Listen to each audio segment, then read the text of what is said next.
The opinions of any callers, guests, or the host of the SMF Voice are not to be taken as factual information. The SMF Voice urges all participants of the show to research and fact-find on their own in order to draw their own conclusions about any topic talked about pertaining to any and all content presented in the broadcast chat or any other form of participation on the SMF Voice.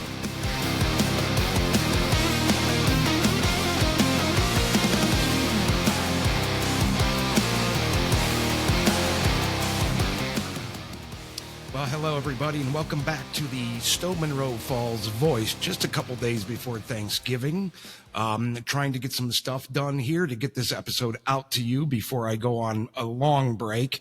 I am going to take some time to get some stuff organized in my personal life, in my professional life, and get this show to the next step. So that's what I'll be doing for the next couple of weeks. Before I get into the meat of what today's show is about, to get a hold of us, you can find us on Facebook, SMF Voice. You can find us on Spotify, SMF Voice. You can find us on YouTube, SMF Voice. And most importantly, and this is a point that I really want to make here, because there has been some conversation in the community about this podcast, what it means and the message that it conveys. I think it's a little unfair because I've gone back through the episodes to see if these allegations are true, and I really can't find them. A lot of people are saying that we are spreading hate and lies through this show. And obviously all of the proof of that or disproof of that is in the episodes that you can find that are archived on YouTube and on Spotify. Quick note before I go into the rest, Spotify is giving me some issues that I'm going to get fixed and get those other 2 or 3 episodes that aren't up on it. So there has been people that have been talking about the podcast that keep, saying in the background, again, hiding behind their keyboards and really not coming out in public for everybody to view, to challenge me or challenge this show on things that I honestly can't find that are mistruths. However, I can say that at the beginning of every show, I give everyone the opportunity to get a hold of me, to either express their discontent, their questions, their concerns, if they want to be a guest on the show. This isn't a conservative radio program. This is a program run by me who sees things in a different way. If you have a different viewpoint, I offer up a chance to come on this show and express it for the purpose of getting that information out to the public so that they can get a good spectrum of things to choose from. And I offer you a chance to go head to head with me, and express your opinion of something that was expressed wrong or talked about incorrectly on this show, the hate and lies that I keep hearing about. I offer that opportunity, and all you have to do is go to smfvoice@twc.com to email me with your questions, your concerns, if you want to be a guest on the show or if you have an idea for a guest. To date, I have absolutely 0 emails from the time I started this show and that email of anybody of opposing opinion. So I'm offering that on purpose because I mean it. This is not just a show to show a conservative or a right-leaning viewpoint. I am going to have people on the show, but that doesn't mean that I'm not going to challenge you. If you want to come on and express those opinions, again, smfvoice@twc.com. Now that we have that out of the way, on the show today is a woman named Margaret Briem. Margaret Briem, I had asked to be on the show because of one particular reason, and that's everything that I'm seeing about Moms for Liberty lately being said in the public at school board meetings and other such places. She is a member of Moms for Liberty, and she has a rather impressive stretch, decades, in fact, of being able to compare between literally the 1980s to now of what our school districts, public school districts, have looked like, and be able to compare and contrast between yesteryear and today. It's a very impressive history that she has, and it's no reason that she wanted to be a part of Moms for Liberty, because she has just an incredible knowledge base when it comes to these schools and what they've been doing through the decades. So if you're interested in finding out what Moms for Liberty actually is, what they stand for, who they are, please stick around and listen to Margaret Briem talk about her vast experience leading into her membership with Moms for Liberty. Straight ahead.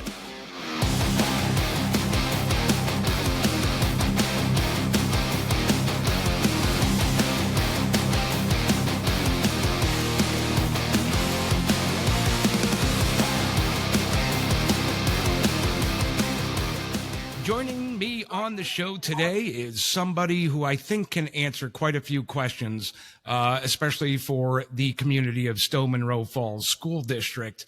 What she represents and the reason she's on the show has been, let's say, a topic of conversation here in Stow Munroe Falls and honestly through the state of Ohio and probably nationally. There's been a lot of stories about the group that she belongs to, who they are and what they represent. I can really only tell you so much. And so I decided to have Mrs. Margaret Briem on the show, joining me to explain what Moms for Liberty is. Margaret, thank you very much for joining me on the show. How are you doing? I'm doing well, and thank you for having me. Oh, absolutely. I appreciate you joining me. I think that you explaining what Moms for Liberty is, because as I said, it's been a topic of a lot of different stories. There seems to be a lot of misrepresentation, I think, from what I've seen Moms for Liberty is. So I wanted to have somebody actually on the show who belongs to it. I did have one other person before. I don't know. I'm pretty sure you should know her, Mrs. Kiki Fuscher. Yeah, I love Kiki. She's great. Yeah. She had joined me on the show a few weeks ago, and she did a wonderful job. She was talking about the Amaze program that they're trying to get into Talmadge schools there. And we touched a little bit on Moms for Liberty, but we didn't really go too much into depth. So I asked you, you graciously accepted. Here you are. Margaret, I'm going to start here by asking you something that I ask pretty much anybody who joins me on the show. Who is Margaret Briem? What do you do? What's your background? You know, what do you have to tell people about who you are? Well, I actually grew up in Southern California. I moved to Ohio before it was trendy to leave California for family reasons. And let's see, I served in an MI unit in the military. I wasn't trained as MI, but they wanted me in there for very specific reasons and transferred me in. After I got out of the military, I went to school. My educational background is psychology.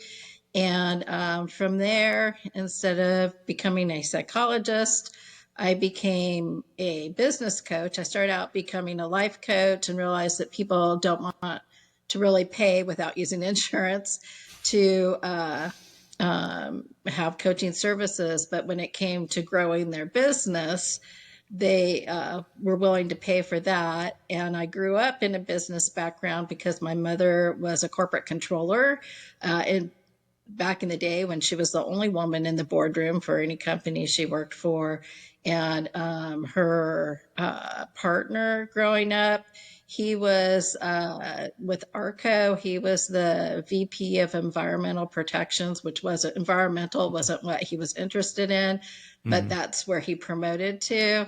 So heard all kinds of discussions on a daily basis about bookkeeping and embezzlement and government regulation and what makes a business thrive and what destroys a business and those sort of things. And those were the childhood conversations in my home. No grim fairy tales for me. So that's my background, and that's where mostly I try to help people.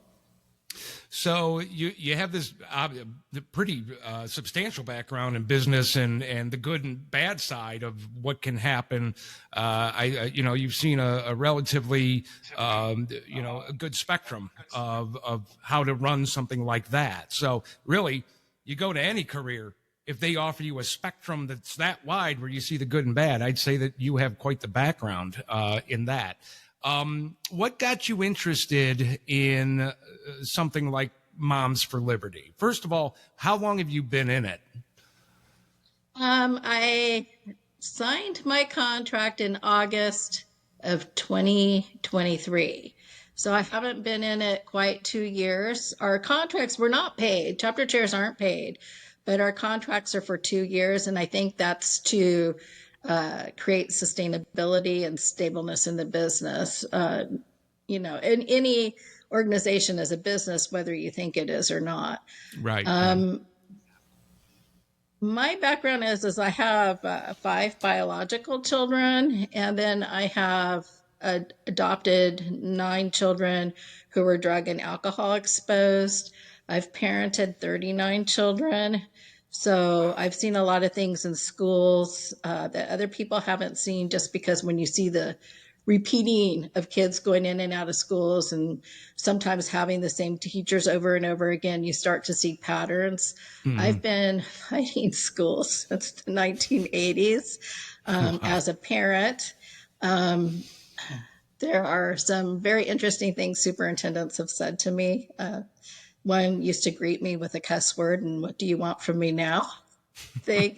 But I also have the unique experience of some of my kids testing in the top 1% on a national average for intelligence, while also having special needs kids who are significantly learning impaired. So anyways, I have filed complaints against school districts over the decades. My oldest child is in her mid to late 40s, old enough she doesn't want me to say how old she is now. And my youngest is 11. And it's been a continuing spectrum, not a big gap there in parenting. But since the 80s, I have seen the schools significantly decline. And a few years ago, we lived in Stark County, and I actually filed a Department of Education complaint for the violations of the civil rights of special needs students, and won. And the school district refused to comply with any of the remediations that the U.S. Department of Education put in place. The case took 2 years to go through its process. And then once I won and the school district was given a list of remediations, the school district refused to comply in any way. And the U.S. Department of Education asked me, well, are you willing to put your kids back in the school district? And I was homeschooling at that point. And I said no. So the U.S. Department of Education marked them compliant and then removed the complaint and their findings from their record instead of following through on making them clean up their act. So the only result from that was the special education director was fired, which he wasn't the one that needed to be fired. It was the superintendent that needed to be fired. And they just rolled on and continued to do their same old stuff. There was all kinds of things going on in the schools that shouldn't have been going on. Kids left in the classroom and not at the back of the classroom and not being taught. School districts can write anything into an IEP and not follow through, because as long as what they put in writing's in compliance, the parent doesn't have any proof. I tried to work with multiple different organizations for special needs kids. Only one ever even got back to me. I obviously have the experience to fight with school districts. But when you're a parent and you're fighting for your own kid, it's very emotional because you're afraid for your kid. And when you're with an organization, it's not so emotional, it's more business-like. So that was the background that got me into Moms for Liberty, because I always think about what a single mom would do that doesn't have the resources that I have. I'm financially well off. I live in a very nice home. I owned my own business so I could run my business hours around my business. Eventually, I ended up sacrificing my business. I homeschool my kids. Still, Huh? still you homeschool your kids. I will never put my kids back in a school building or in a charter school or any of that ever again. And I've tried it all. Hmm. But the right now I'm homeschooling six special needs kids in 5 different grades. And I have homeschooled at higher numbers than that, but my numbers have gone down as kids have graduated high school. And I feel bad for the families that are stuck in situations that they don't know how to deal with school districts, because school districts feel, to most people feel like the school districts have all the power. Most of the Right. time they're lying about how much power they have. And Hmm. then on top of that, what if you don't have the resources and the capability to put your kid in a charter school? Because a lot of charter schools are online. So you have to have your kid at home. But if you have to work full time to support your family, you don't have the availability to do that. Private schools have a high attrition rate because they're not doing the job either. And then public schools, to me, are getting to the point that they feel more like money laundering organizations than educational organizations. And would it be fair to of me to say that almost like your career that you described in the beginning there, you have you have a long time and a large spectrum of your experience with education through all the kids that you put through. Would it be fair to me to say that you've gotten a pretty good taste of what actually happens? That some people might only have a kid or two and they have nothing to compare to. It seems like you have, well, decades really to compare to. Yeah. Well, and what I first noticed, I just noticed that the education quality was going down, and I noticed teachers saying inappropriate things to kids. I had one child in kindergarten, the teacher who was enthusiastic about learning but was giving the wrong answers. And the teacher told her that if she answered the questions wrong one more time, she was going to throw her through a window. And the Mm. teacher thought it was funny and she was, joking, but it was still inappropriate to say to a kindergarten. And then things like teachers not having lesson plans for the day and going and observing in the classroom, and the kids are just running around like animals, opening the cabinets, destroying the things in the cabinets. And on one particular day, a kid completely disrobe and the teacher just completely ignore it. Um, to things like the kids being sent home the same homework year after year after year, and then going to parent teacher conferences. And the only thing the teachers are showing me is the work they did for homework. So keeping the homework home to see what the teacher shows me the next parent teacher conference, and the teacher has nothing to show me but tests, Mm. indicating that there's no education really going on in the classroom. So the worst situation we had is I have a son who's autistic, but he's social, like he can talk, and so he's verbal and social and those sort of things. And he's our actual oldest special needs kid. So it's where uh, where our learning curve is. And he got to the point in high school that he realized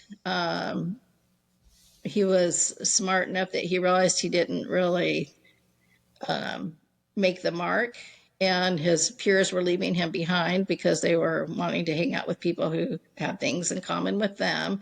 And so he started to go in depression, to the point that it was time for him to go to school. He couldn't leave the bathroom. He had diarrhea all day. And so I was working with the school. I trusted these people. I was working with them, calling them every day, telling them what's going on, asking them if they can connect me to resources.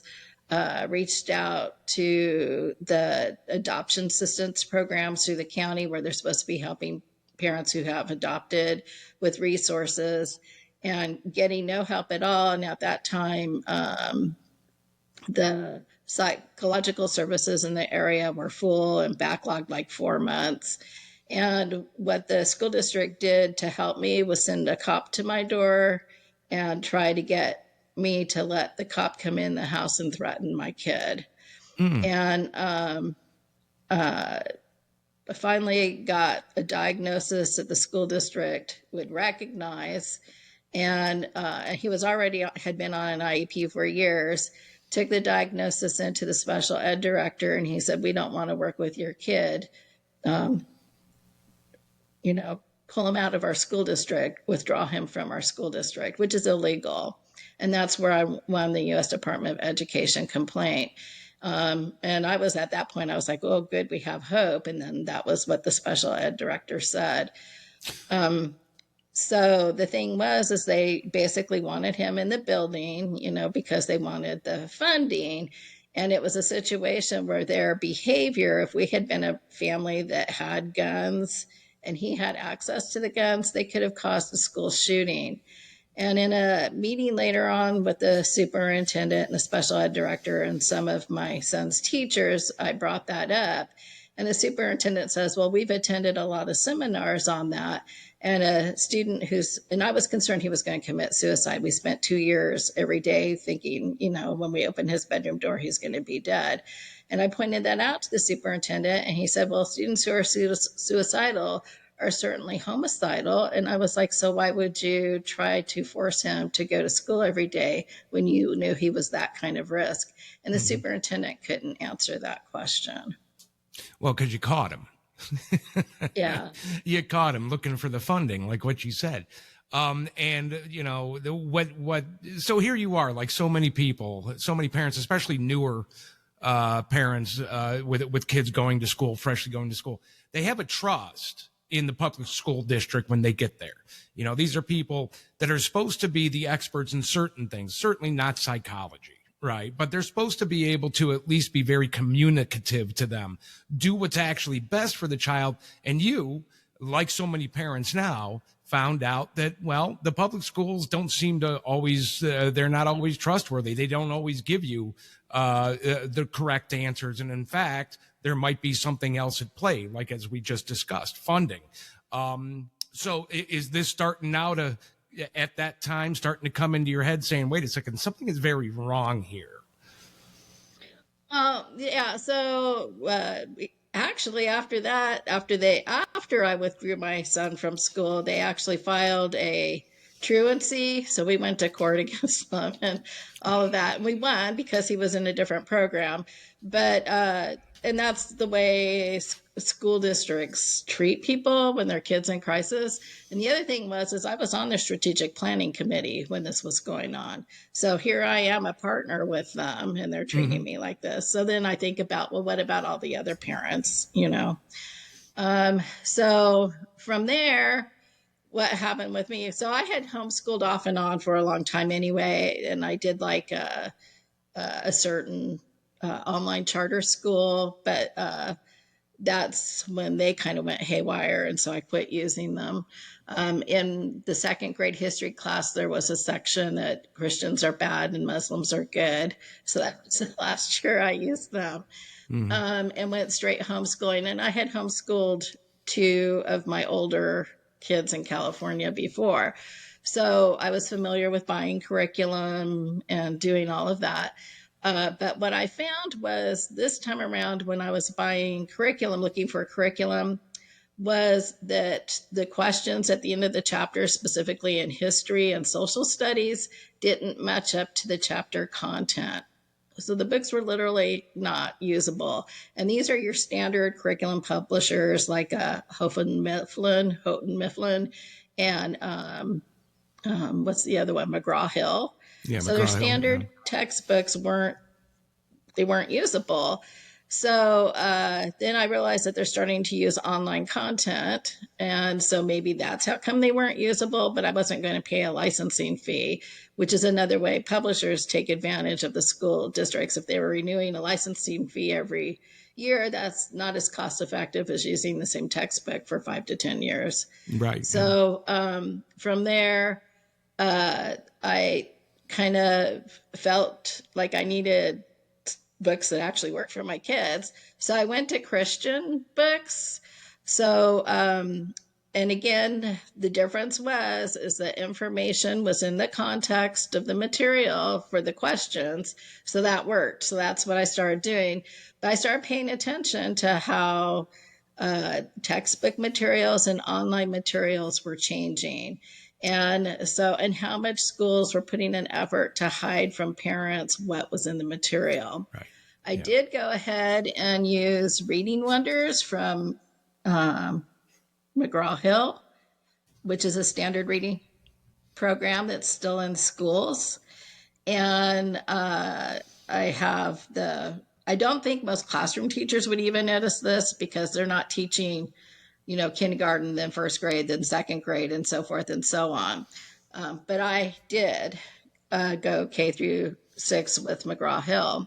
And what I discovered is the bias in the program, political bias, climate change bias, all of those biases. And some of it I recognize, like I remember when Berkeley took down all their fans in the mountains between Sacramento and San Francisco because they said that it costs more to run the fans to have a wind farm than the energy it produced. And yet they're still talking about putting up wind farms in this reading program. And so I'm telling the other side of the story because I'm going, well, this is old information, but then they're still putting out wind farms in different areas. And so in the Wonders program, they start out in kindergarten. It's very subtle. So at first you don't notice, talking about different presidents that win awards or give out awards. And so, but they're only Democrat presidents. There's never Republican presidents giving out awards. And then by the 4th grade, there's a fictional story about a family being told from the child's perspective of them going to a Martin Luther King Jr. protest. And the child's talking about how important it is to be an activist. And they're talking about how great it is to have snipers on buildings. And it's like, so unless it's an emergency evacuation situation, kids being around snipers, I don't think is a good thing. No. So I continued using the program, but I continued to tell my kids the other side of the story. And, this is biased and those sort of things. And now I see, I see that so many of the programs that they're using in school are not only biased, but they're about data mining and violating family privacy, trying to encourage kids that they're ill when they're not, just because they have regular questions about daily life and social interactions and trying to find out who they are and those sort of things. And that has become a real concern for me. One example is Power School and another company are owned, I can't remember what the other company's name is, are owned by the same parent organization. And the other company, the other piece of software is actually started out as a retail data collection software. They added some education material to it and turned it into educational software. And it's totally the whole point of the software behind of what's on the screen is to gather data. McGraw-Hill and Hoeflin, Mifflin Harcourt are actually owned by tech companies now, not by education publishers anymore. So, all of it's about data mining, hiding the information from parents, and not really wanting to let the parents know what's going on in schools. And who I really feel sorry for are the parents who have like 2 kids, so they don't notice what's going on, and but are confused about their kids' behavior and the comments that their kids make. So that's a big part of it. And Moms for Liberty really isn't about all of that. It's just things I've noticed since I've been dealing with schools. What Moms for Liberty is about is protecting parental rights and high quality education in schools. And so that's what they're fighting for. But unfortunately, schools don't want to tell you what's going on in the schools. So if you send in like FOIA requests, they tell you that you're asking for information and they don't have to answer you. And then they state lawsuits that prove that. And or they actually deny that they have programs that they're promoting on their websites. So it's just, the schools are a real mess right now, and that's why I decided to join Moms for Liberty. Not everything in Moms for Liberty is exactly what I thought it was, but the support is there, and that's what's important when you're trying to figure out what's going on with schools, is to have support and guidance every time you hit a wall. And that's what they're best at, is providing support and guidance for when you're looking for information or feel like something's not quite right. So with Moms for Liberty, you just went through several different things and these are things that you personally experienced. And there's Right. a lot of other people that personally experience these things too. And really, if I were to walk up to somebody who might be on the other side of the political spectrum, leave out the name Moms for Liberty, leave out that it's even a school district I'm talking about, and bring up some of these issues, they might actually agree with me that that's wrong. But the minute that you say, well, this is dealing with our young children in public schools, and and by the way, Moms for Liberty is pointing this stuff out and gathering more information about it. Do you ever notice how the topics that Moms for Liberty covers tends to be generally accepted everywhere else when it's not brought up in a school arena? If you're not talking about a school and you're talking about, kids going over to somebody's house, like you're talking about them teaching the activism, which I personally have seen. I have 4 kids. The oldest is, sorry, Tyler. The oldest is 34, I think. And then my 2 youngest are twins. They're 21. So I put them all through school. And I did notice a difference between my oldest and the twins, where there was a lot of teaching to activism. And so you're dismissing education for this activist mindset. And I assume that Moms for Liberty is kind of hitting that hard. Why are we doing that to our kids? Well, yeah. So the whole point of Moms for Liberty is, what about the basic education? What about the kids who can't read or do math or write a paragraph that are going to college now, and having to take remedial classes that cost parents who pay for college more, and cost the student, if they're taking out student loans, more?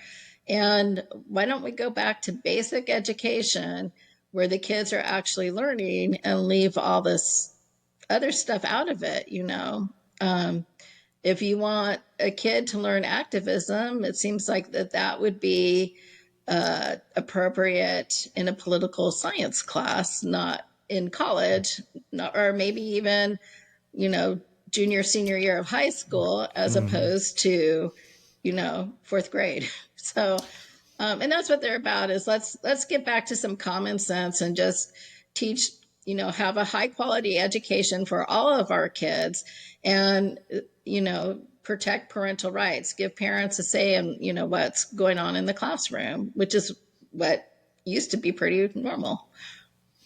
So when we're talking about these programs that are being introduced into schools, like DEI, SEL, social emotional learning, and all of these topics that seem to be the big name topics, because I've been to school board meetings and I've seen other school board meetings across the state, and they always capitalize on DEI and SEL. They always talk about it as if that's the main thing that should be taught in our schools. What's Moms for Liberty's stance on those programs like that? That they don't belong in our schools. That reading, writing, math, science, and history belong in our schools. Significantly, that the level of history that they're teaching isn't true history in our public schools, and quite frankly, the kids aren't getting enough of it.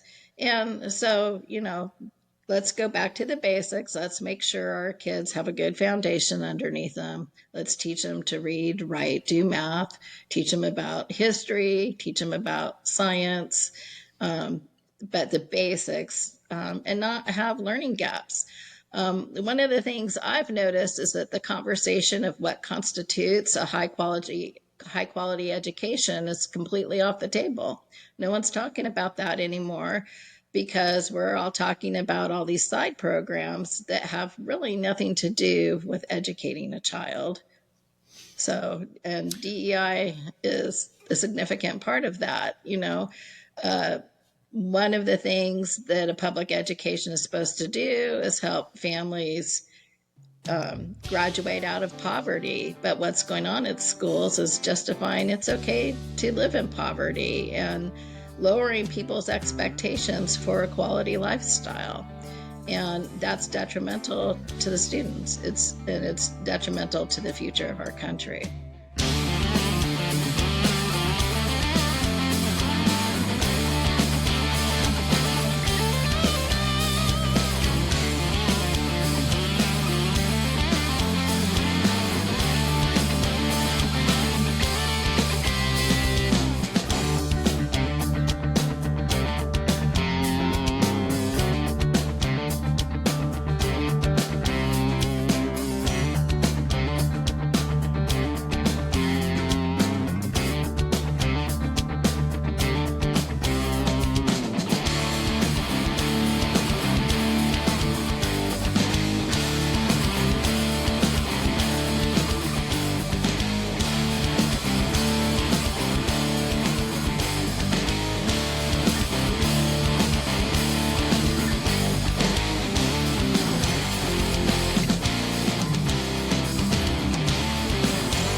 So one of the things that I've noticed, and you would be better to speak to this than I, because you've been involved with, all these kids since the 80s, you said. So you have this large spectrum and you have a relatively nice pot to pick from across the years. So if you look see what's going on in schools today, especially with social emotional learning, things like that. I went to school in the 80s and 90s. I graduated in the early 90s. And I cannot recall 70, 60, 70, 80% of my friends and the kids around me being so emotionally distraught to where their educational day needed to be interrupted with nothing but basically sitting on a psychiatrist's couch is kind of the way I look at it. And it also seems to me that we had produced smarter people, a graduation rate that was more say rigorous, that where they actually learn the material, were able to apply it to either college, university, or to a job that they go right into. Have you noticed a difference ever since they decided to start introducing these programs like SEL, like DEI? What have you seen through the years? So SEL in particular sounds good, especially since it came out originally in a trickle right after the book Emotional Intelligence came out. So it sounds like it's in alignment with that. And it's not. What it's in alignment with is making people focus on their emotions instead of focusing on what needs to happen. So it's really interesting. In my business as a life and business coach, what I did, which isn't necessarily what most coaches do, is I listened to my clients and removed the emotions from what they said and then fed back to them in writing what they said without the emotions. And that ended their self-sabotage in the projects they were working on.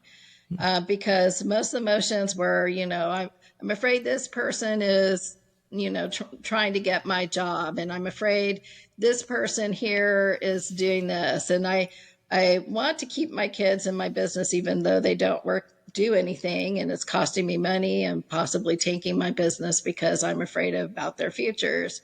And most of it was fear. And so when you took away the emotions, then all of a sudden what they saw was a path forward to success. And so I helped a lot of small businesses grow to become medium-sized businesses in all different industries, things I had never even heard of before I worked with a client. And emotions are a key factor to failure because most of them are negative emotions. Most people aren't focused on what success looks like. They're focused on every obstacle in their way. They're not focused on where's the gap between where I am and where I want to be and how do I get there. They're like, I feel bad today. I'm anxious about doing this interview. I, don't want to do it because I feel anxious. Well, the way you get, and again, my educational background is psychology, the way you get from point A to point B in anxiety, depression, or anything like that is you walk through it. And now I'm not talking about major mental illness. I'm talking about anxiety is there for a reason. Our fight and flight triggers are there for a reason. And they served a purpose at one time. And in some situations, they still serve a purpose. But the only way to get through the other side of depression and anxiety, which is the cards that are being played the most, is to go through it. The other thing is, as far as the medications go, most of them, if you read the side effects, people shouldn't take them, but people aren't weaned off of them. And so they're supposed to be temporary, not permanent. And that's part of the problem with the psychiatric field right now is we're all focused on what medications we can take for an instant solution that doesn't exist, as opposed to doing the work to make us who we're meant to be and to strive for that success and setting goals and moving forward. And I think one of the things that's been really lost in education and due to electronics is hobbies. And hobbies taught people step by step how to achieve success. So step one is doing this, step two is doing that. And yeah, we'd all step back and look at the big picture of what we were trying to create. And then we'd go back and move on to step three. Well, people, because they don't have hobbies anymore, they're not learning to do those things. And so even knowing the path to success, to achieving a goal, most people are losing that ability now. So I've noticed just, what I've seen through the times my kids were in school, and really, unfortunately, and probably the most devastating when I go out into public. And I do see a lot of people that say the word I can't. The word can't seems to be used a lot now. And let me ask you this as a psychologist yourself, because I've looked at it this way. When you introduce these programs into our public schools, is it not really kind of reintroducing the excuses to not succeed? You're actually giving the kids a reason to complain to the kids. You're trying to say, well, the more that you talk about depression, the more a kid's going to think about depression. Right. The more you talk about not being able to get ahead in life because of your race or your religion, the more that kid's going to think that that's a legitimate excuse. Do you think that these programs are actually adding to that? Intentionally, yeah. So first of all, I need to point out I'm not a psychologist. I never went there. I went towards coaching, and there's a particular reason for that. I wanted to work with people's strengths and help build them, not focus on people's weaknesses and make them the excuse in people's lives to not get things done. And that was just what I was attracted to. There's a financial component to that as well. But that's what I was attracted to. But yeah, so when you talk about associations, so the American Psychological Association, the American Medical Association, the American Pediatric Association, most people think that their associations about best practice and developing and improving treatment for people with whatever difficulties they have or whatever issues they have. They're actually marketing groups. And people need to understand that. So the American Psychological Association isn't about best practices, although there are papers that are written about best practices in all associations. But it's really about marketing. And if you have a child or a grown-up or whoever that believes that anxiety is the reason why they can't do things, depression is the reason why they can't do things, their race is a reason why they can't do something, their religion, and so they're never going to be successful, then they're going to believe that. And then you can profit off of that, right? And then Absolutely. if you're, and then on top of that, if they're medicated and they have to come in to a psychiatrist or a medical doctor every 3 months, does that not spread the profit around? Oh, absolutely. Yeah. And so that's what that's all about. That's what all those associations are really about, is marketing, not what's best for society or an individual human being. So when you were talking, and I thought this was brilliant, when you were talking about, working with people and first eliminating their ability to self-sabotage, I think that is brilliant, because that is what people do. And what we're just talking about is that when you start concentrating on your problems, on the things in your way, the barricades, instead of actually getting past them, that is self-sabotage. And I wrote that down because I'm going to be using that a lot in the future. That's pretty good. But I think that, again, like we pointed out, the way that these schools are acting, and it doesn't matter now, and really I consider it criminal. I consider it child abuse, that what they've done is they've kind of observed children, taken small parts from individual kids here and there and applied it to the entire lot.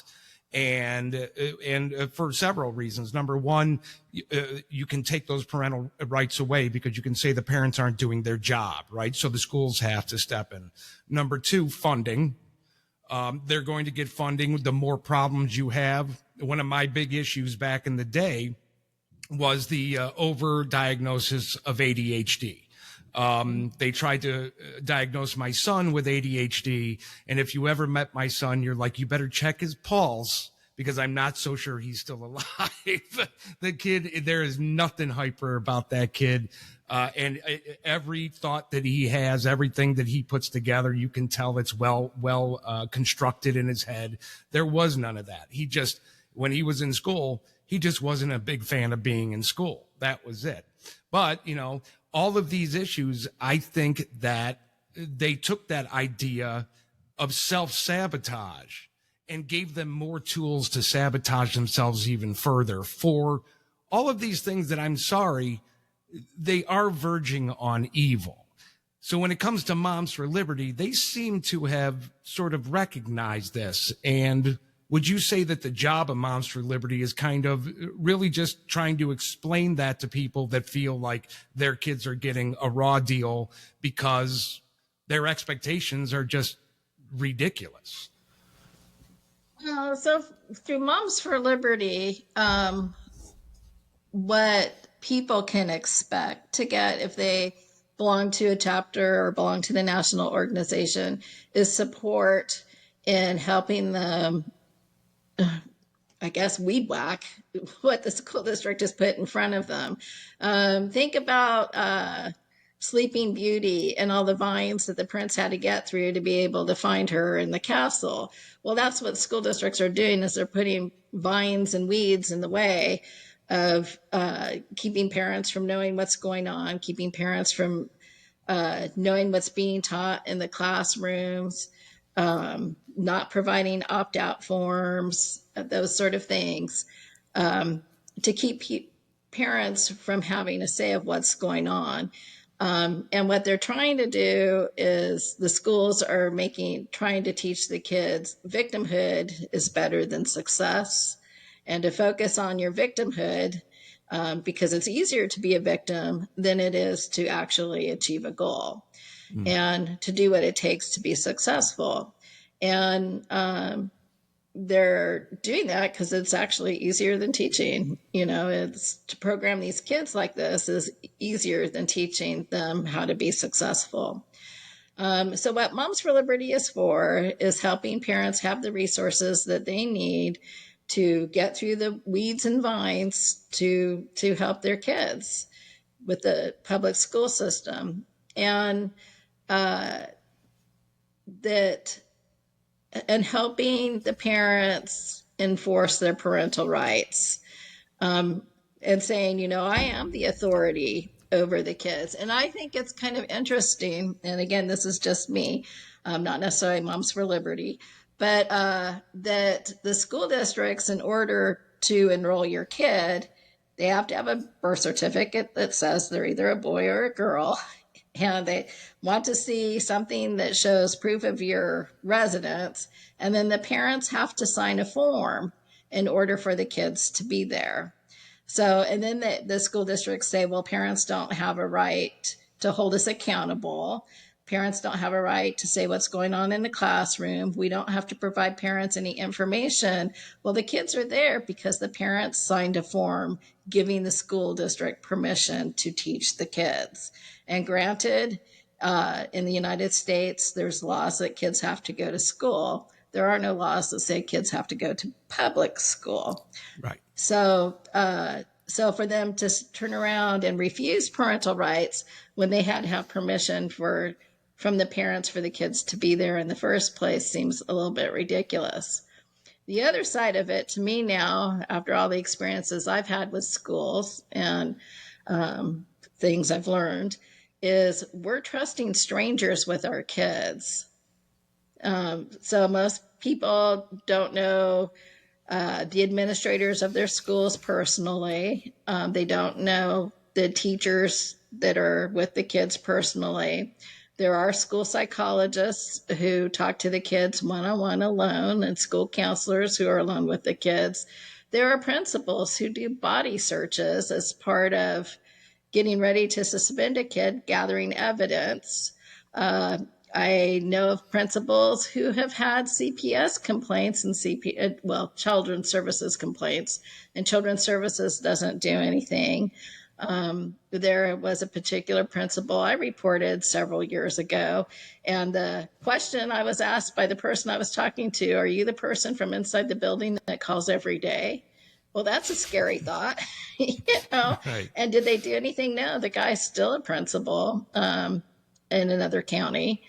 But we're trusting strangers with our kids we're trusting strangers and what they have to say about our kids to us like they know them better and they're the authority over our kids. And that's really scary. And the fact that we're willing to do this because we have been programmed that this is the way things are supposed to be is really scary too. It is. And the whole idea of saying that, that these people in our schools are the experts, they went to school for this, they went to college, they got their degrees, therefore that makes them trustworthy. Well, I can come up with example after example of how that's completely untrue. Like Joseph Goebbels, he was university educated, had a doctorate. We've had several serial killers through the years that were very educated. As a matter of fact, they were called geniuses. There's all kinds of people that go out, get their doctorate, get, some type of professorship. And they turn out to be killers, murderers, tyrants, you name it. So I've never, ever allowed that argument to justify a win. And I think, and I see it all the time here in my local area where they say, these are the experts. They're the ones that went to university for this. They have the degree. That doesn't mean anything to me when I look at the results. And you've had a lot longer time to look at the results over years than I have. But just in my shorter time, I can tell you that I have seen vast differences between where I was in an area as far as the grade of the school district and today, and they still consider themselves successful.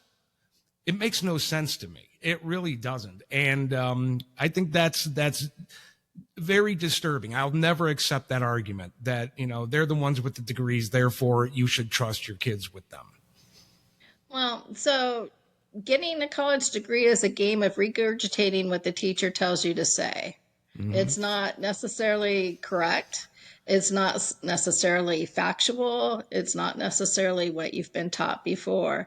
It's about regurgitating what the teacher in the class you're in the moment says. And that's all it is. It's a game. And if you're good at playing the game, you can get the degree whether you agree with the teacher or not. That's all it is. I find it absolutely hilarious that one thing that I always hear used to anyway, when my kids were in school, was they kept on talking about critical thinking. It was always critical thinking. This was critical thinking. That's critical thinking, coming from people who did no critical thinking in order to get their degree, to be there in the first place to talk to my kids about critical thinking. It's the most ridiculous thing I've ever seen. Right. And now they don't want any critical thinking going on. Well, yeah. They'll still say that they want it. They'll still say critical thinking is something that these kids need to know because they don't critically think anymore and the whole deal, until the kid turns around and says, Ms. Teacher, I don't think that that's right. There's only two sexes. Then critical thinking's out the door. They're not even going to ask them to write an essay on that. Right. So, yeah. So when it comes, so here's where I see Moms for Liberty, and you tell me if I'm wrong. They champion an education of the basics: mathematics, science, history, phys ed even, right? Some gym here and there, make sure, all the basics. They do not fancy teaching our kids, giving our kids a daily dose of an education about sex, anything to deal with sex. They don't fancy an education where there's political ideology involved, especially when it's slanted towards one side. So for instance, and you mentioned this earlier, with the environmentalism. That was one of my big hangups years ago. We tried to introduce a program here in the Stow Munroe Falls City School District called International Baccalaureate. I don't know if you ever heard of that before. But it was big. There was a lot of environmentalism with that. It came from the United Nations, this program, and even had, very influential people that attended it, like Kim Jong-un, right? So they were hitting all of this environmentalism, and it's just so. I'm sorry, going back to it. Moms for Liberty is just it's about the basics of education, and especially parental rights. The parents have the last say when it comes to their kids. Why am I hearing so many bad things about Moms for Liberty when that's what they're championing?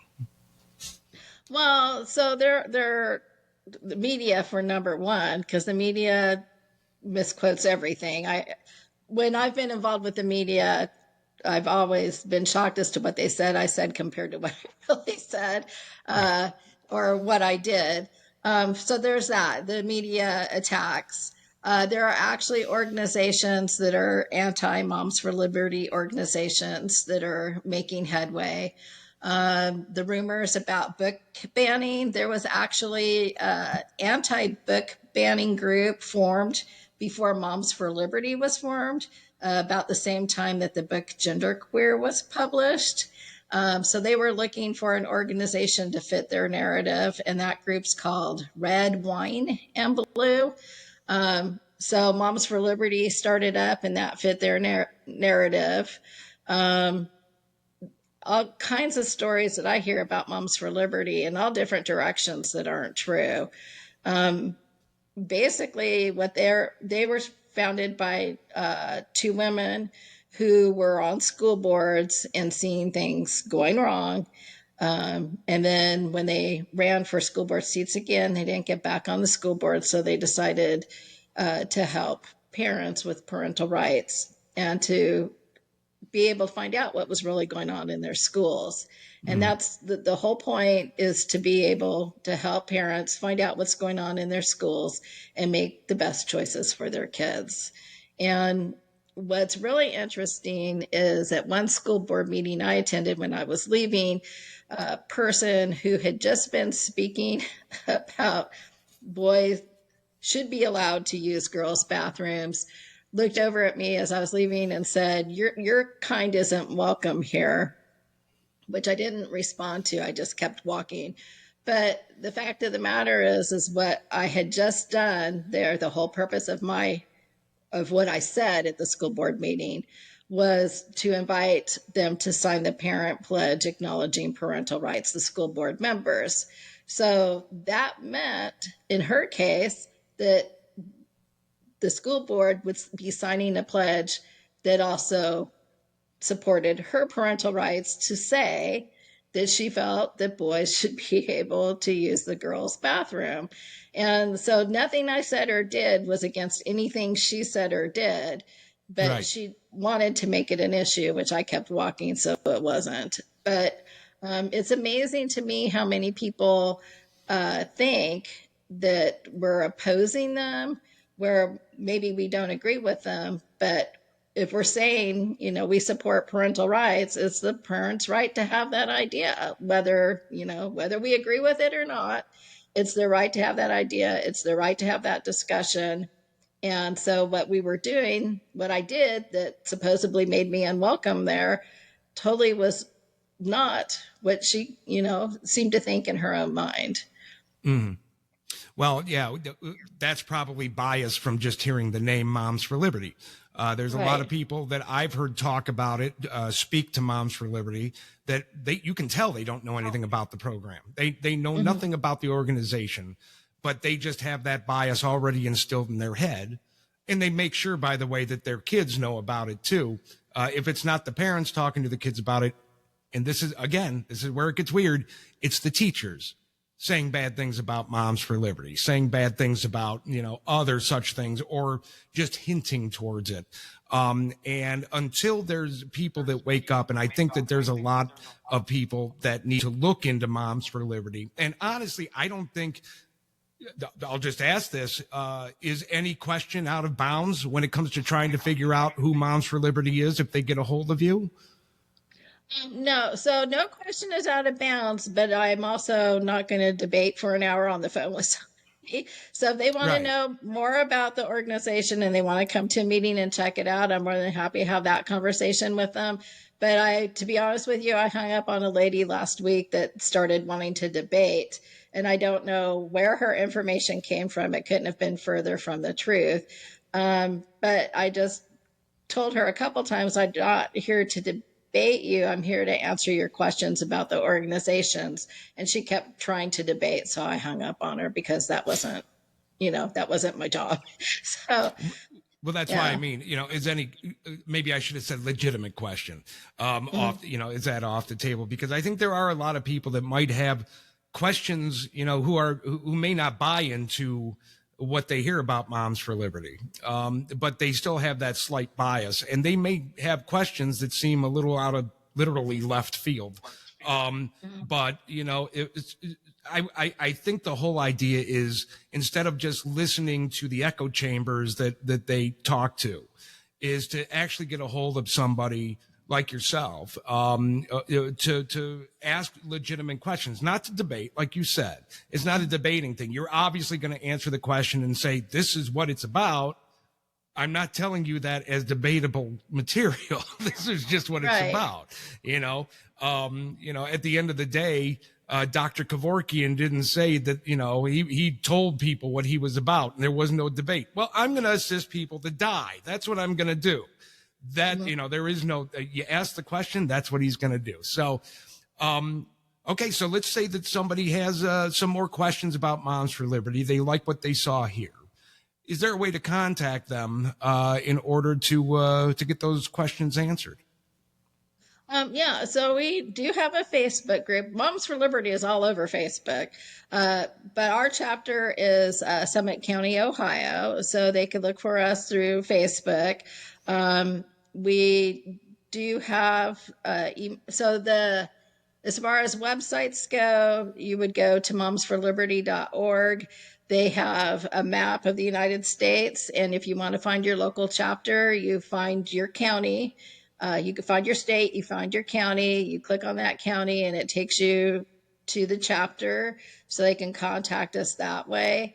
It's momsforliberty.org, pretty easy, all spelt out. It's not the number 4.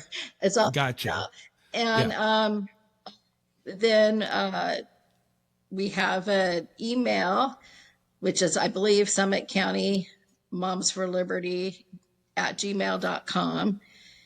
And they can contact me that way. As long as they go through, the easiest way is to go through the national website and go through the map to find us. And I also assume that probably some people outside of our county would hear this. So if they're looking for a chapter in another county, that's the best way to find their own county chapter. We do have a lot of people from surrounding counties trying to join our chapter on a regular basis, and I'm not going to turn them away, but I try to turn them towards the right chapter for their location first. And then if there's not a chapter, then we go ahead and accept them so that they have access to the resources. There's a lot of free education on the Moms for Liberty website. Oh, very good. So it looks like everything is at momsforliberty.org. So you'll be able to find your own local chapters. And if not, maybe one that's close, of which you can get a hold of. And it doesn't seem to me, at least, now granted, I'm not on the other side of the spectrum here. I like what Moms for Liberty is doing. I believe that it is a total parental rights group of which they should be. That is the way, when you have a child that is your child, okay, you raise that child as you see fit. So I totally forgot my point here, but it's coming. When it comes to Moms for Liberty, if I'm on the left, I still, to this right now, if you're somebody who doesn't really understand who they are, and you're just regurgitating the echo chamber that you hear on a daily basis, no matter who you voted for in this last election, no matter if you think environmentalism should be more, it should be taught more into our school districts, or something else. Do yourself a favor and get the facts. We always hear about facts here in Stow Munroe Falls. They're always talking about the facts. Show us the facts. It doesn't. Go get the facts. I'm going to throw it right back at them at momsforliberty.org. Is there anything else which you don't think you've touched on, which you'd like to say, Margaret? Just as a wrap up, that the whole point of Moms for Liberty is to provide resources for parents when they're having a problem with school.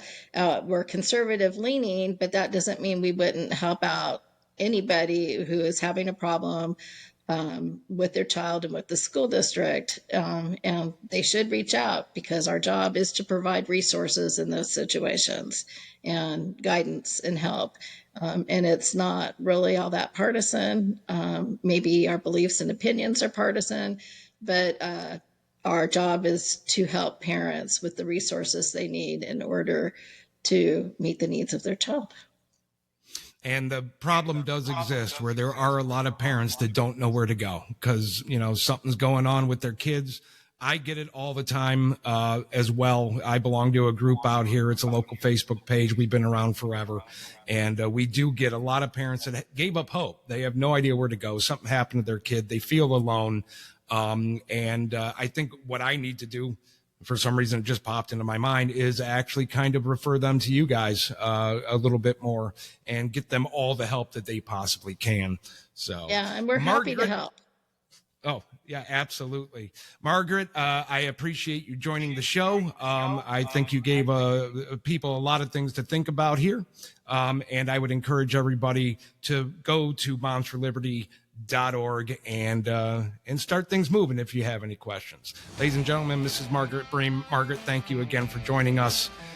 For the rest of you, I will see you on the other side of the break, and we'll take about 3 minutes here.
And there we are, Mrs. Margaret Briem joining us and giving us a lot of information to digest when it comes to Moms for Liberty.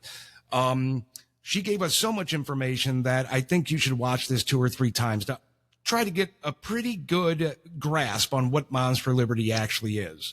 As I stated in the beginning of the show, there's been a lot of talk in this area about Moms for Liberty and what they actually stand for.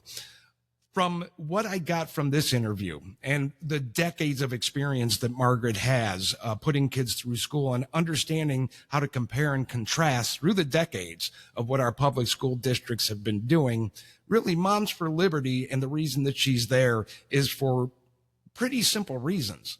Rights for the students, rights for the kids, and parental rights to raise their children as they see fit. I'm not sure where the bad is in that, how Moms for Liberty is a fringe group when they're actually fighting for rights that are guaranteed to parents and children and really everybody by the Constitution of these United States, and has been for 250 years. I don't see how that's a really bad organization. And she points out quite a few things rather well. We talked about SEL, we talked about DEI, and a lot of these programs that have come into our school districts over the last decade or two, which do point to taking rights away from parents, especially parents, and really stopping teaching, stopping the education of kids in the form of worried about their feelings, their emotional well-being for the purpose of indoctrination, which I believe that is what this is.